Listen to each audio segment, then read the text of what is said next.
Winter in the northern colonies did not relent. It intensified. In the first half of January 1776, Henry Knox had survived freezing lakes, collapsing ice, failed negotiations, starving horses, and snow so deep that he had written that he almost perished with the cold. He had pulled a cannon from a river. He had watched men risk their lives to save guns that weighed more than their wagons. And he had strengthened ice crossings by cutting holes in the river itself and splashing water above to make stronger frozen bridges. And through it all, he had not turned back. And now with the water crossings behind him, Knox stared toward the Berkshires, the steep, snow-loaded mountains that towered between the artillery and Boston. Everything that came before had been a brutal prelude. The mountains would be the true test. Now, Knox's diary stopped on January 13th. His last recorded entries dealt with securing supplies, sending dispatches, arranging sledges, and gathering the remaining teams needed for the push into the highlands. He wrote of spare sleighs, spare string, and the constant outfitting of teams, small words for enormous labor. What followed still survives, but only through town records, contemporary letters, oral recollections written down decades later, and Knox's own later summaries of the expedition. And together, they reveal a march more harrowing than anything he faced on the ice. The artillery train began its ascent into the Berkshires around January 14th or 15th. Now, word had spread through the Massachusetts hills. As Knox's column approached, townspeople emerged from homes, barns, and workshops to watch. Sledges the size of wagons, oxen leaning low in their harnesses, cannon lashed to wooden frames like captured giants. This was no ordinary parade. It was an improvised, struggling procession. The deeper they climbed, the more chaotic the motion became. Oxen dug hooves into packed snow. Drivers shouted warnings that were swallowed by the wind. Snow squeaked and screamed under the iron that weighed more than most homes. Runners scraped against hidden rocks buried beneath the powder. Several later accounts preserved the same sentiment. It looked like a fight against the mountains themselves. From later summaries of Knox's own recollections, the slopes were very steep, and the men were obliged to heave by main strength. Now, the phrase, heave by main strength, may sound poetic, but it wasn't.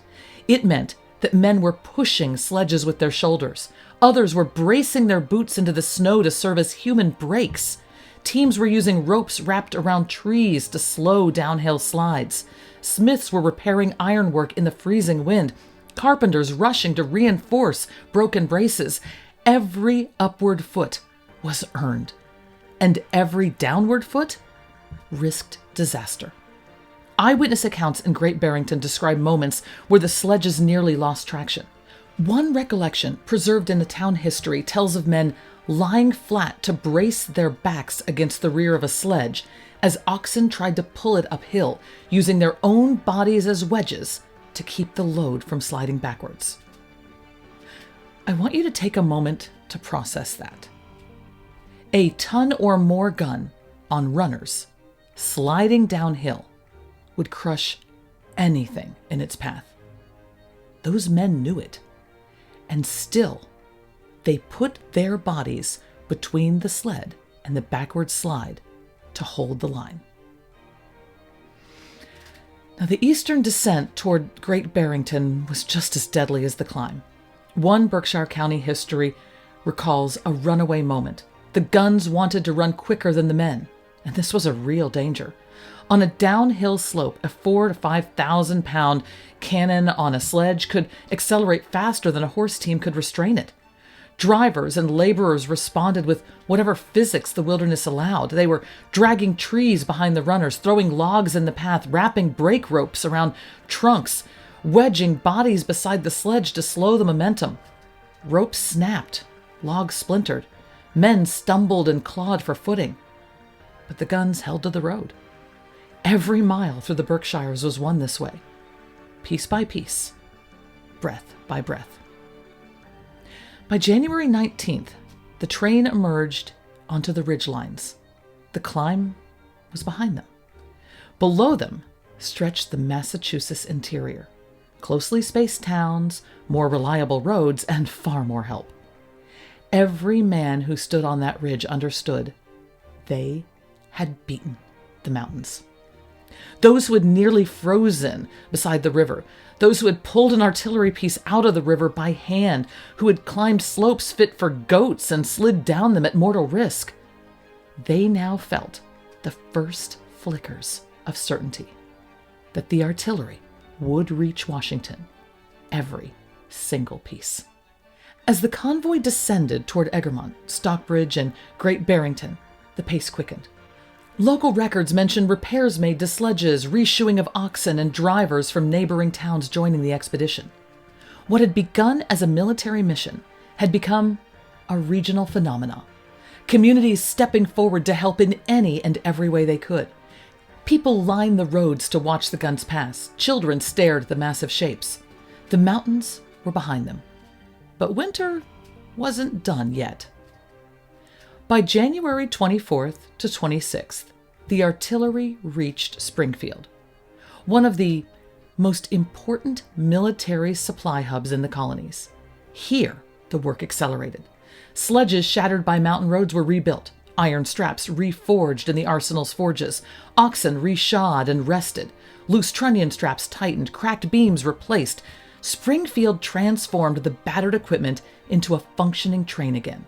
More importantly, it gave the men a moment to breathe. Once the guns passed this point, the rest of the route lay over well-traveled roads toward Worcester and Framingham. The impossible portion of the journey was over. As the train passed through Worcester County, records from several towns describe the same sight. The line of sleds came slowly through the town, the oxen hollow-sided with labor.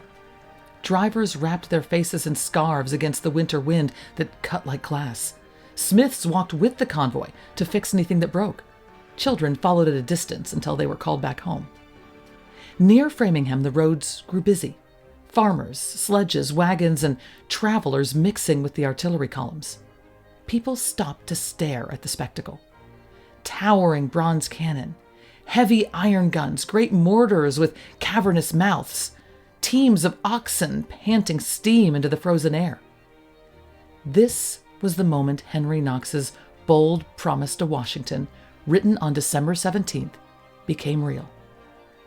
A noble train of artillery was approaching the Army's lines. By the final days of January, the artillery entered the outskirts of Cambridge. John Adams later wrote that Knox arrived with his whole train entire. That single word carries astonishing weight. Entire. No cannon was abandoned. No mortar was left in a river. No sledge lost in the mountains. No team frozen in a drift. In the dead of winter, through obstacles that should have destroyed the expedition a dozen times or more, Knox brought every piece of artillery Washington needed. The Continental Army, outgunned for months, now possessed the firepower powerful enough to reshape the siege of Boston. And it would. Where they before had only possessed scattered small field pieces, they now had everything Knox had promised. Everything Washington needed. Once the artillery reached Cambridge, teams worked rapidly to mount the heavy pieces onto proper field carriages. Trunnion straps were tightened, mortars were positioned, ammunition was sorted. Washington inspected the train himself, and in correspondence preserved from the period, he wrote to Knox that the accomplishment did great honor to your judgment and fortitude. Fortitude, that is the perfect word. For Knox had endured snow up to his waist, river ice collapsing under tons of artillery, freezing cold that nearly killed him in the mountains and tried to take the guns from him, setbacks, failures, near disaster, and yet he emerged with all the artillery Washington needed. The culminating movement came weeks later. On the night of March 4th through 5th, under the cover of darkness, Washington ordered a bold operation. The rapid fortification of Dorchester Heights. Knox's artillery, the same guns hauled across those frozen lakes and mountains, were dragged silently into position literally overnight. By dawn, the British were staring up at a sight they had considered impossible: American cannon commanding Boston and the harbor.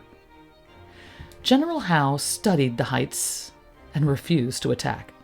The British evacuated the city on March 17, 1776. The noble train of artillery had altered the fate of the Revolution.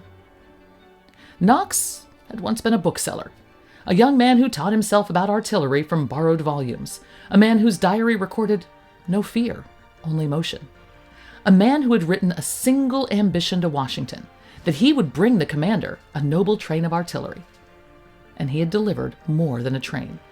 He had delivered a turning point, a show of American resolve, a feat of endurance unmatched in its age. And in doing so, he had reshaped the war